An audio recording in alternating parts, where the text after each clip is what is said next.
know we need one.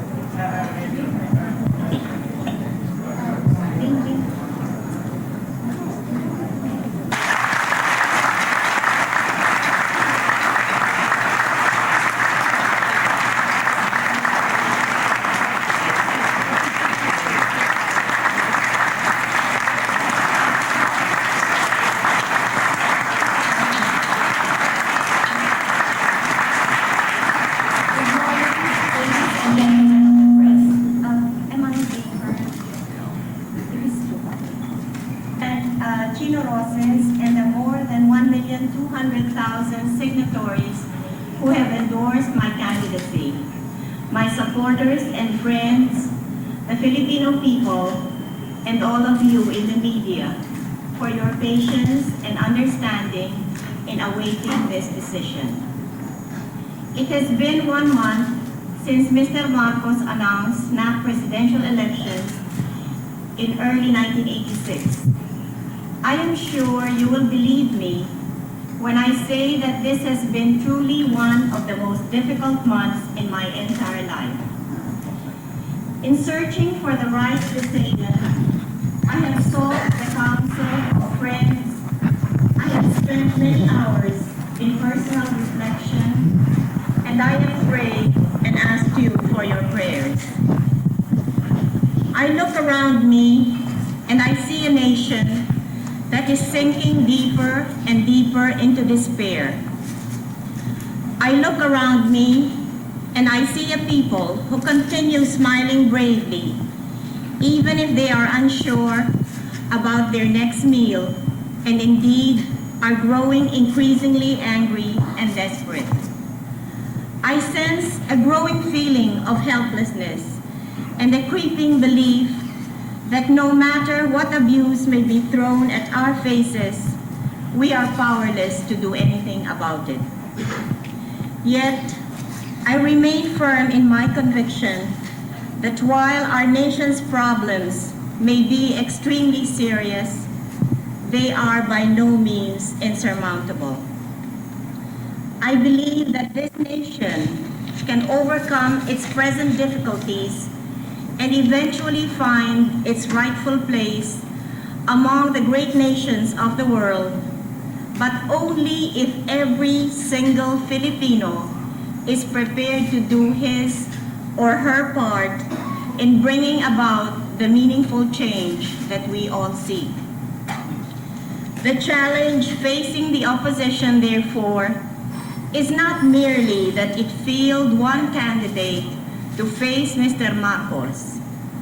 The challenge it also faces is to be able to field a candidate who cannot, rightly or wrongly, be seen as a continuation, potential or actual, of the Marcos regime. The people clamor for a distinct and unequivocal change. We must offer them that unequivocal change. Anything less will dull and dim the hope and inspiration they need if they are to link their arms and work as one in rebuilding our devastated nation. I have spared no effort in calling on our people at every opportunity I have had to dig deeply into their hearts to determine the respective roles that they must play at this crucial moment in our nation's history. I believe I should do no less. I have done that. Therefore, recalling once more Ninoy's words, and I quote, "I will never be able to forgive myself if I will have to live with the knowledge that I could have done something and I did not do anything." End of quote. And with the thought that I can make even just a modest contribution to the restoration of a sense of hope to our troubled land, and without wishing to pass judgment on the qualities of other opposition candidates, I hereby affirm my candidacy and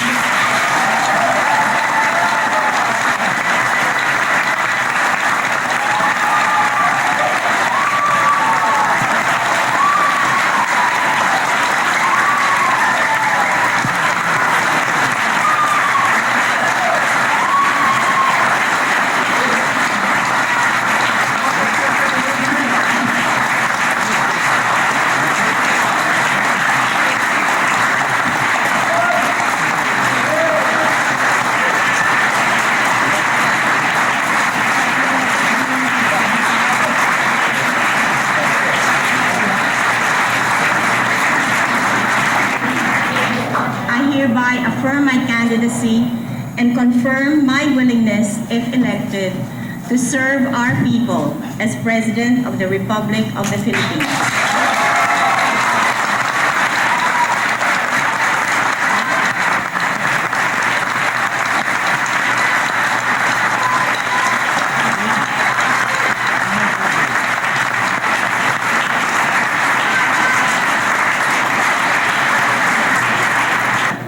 In closing, allow me to make these appeals.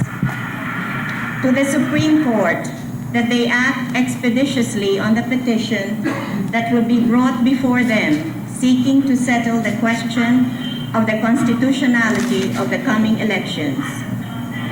To my colleagues in the political opposition, that we may continue to pursue our efforts towards unity, guided by the belief that the nation's interests must precede our own.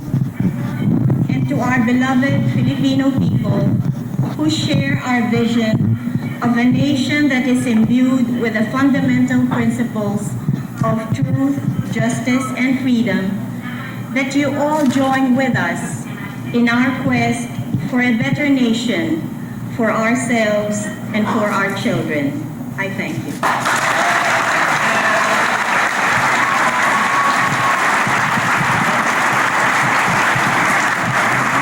Assassination of Ninoy. What would be the major issues in your presidential campaign The against? issue is credibility and the fact that the people are concerned, just as no. The immediate range statement has the military being prepared, capacity in order to, shall we say, bolster. Having a dialogue, Doy and I, and I have been approached by many people telling me how necessary it is to unite behind one ticket so that we can successfully defeat Marcos.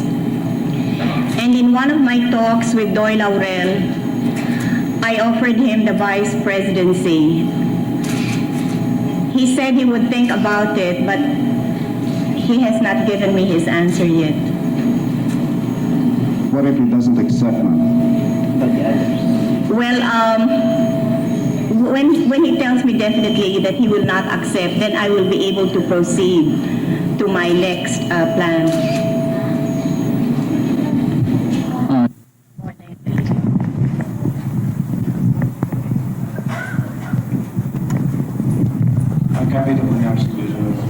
Cory, may I ask for Is 1991 the definite cut-off period?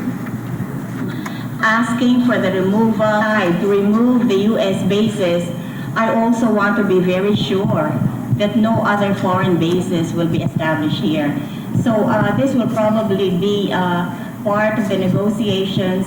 And as I said, that is still a long way off. And who knows what will happen between now and 1991.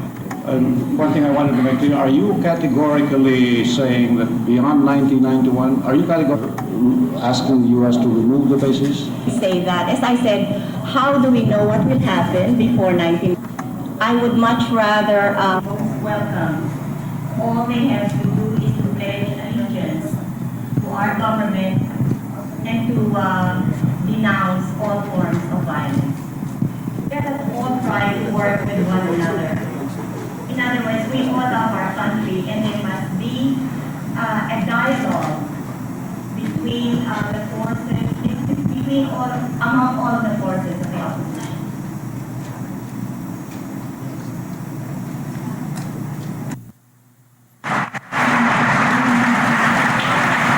If I could just follow up, I think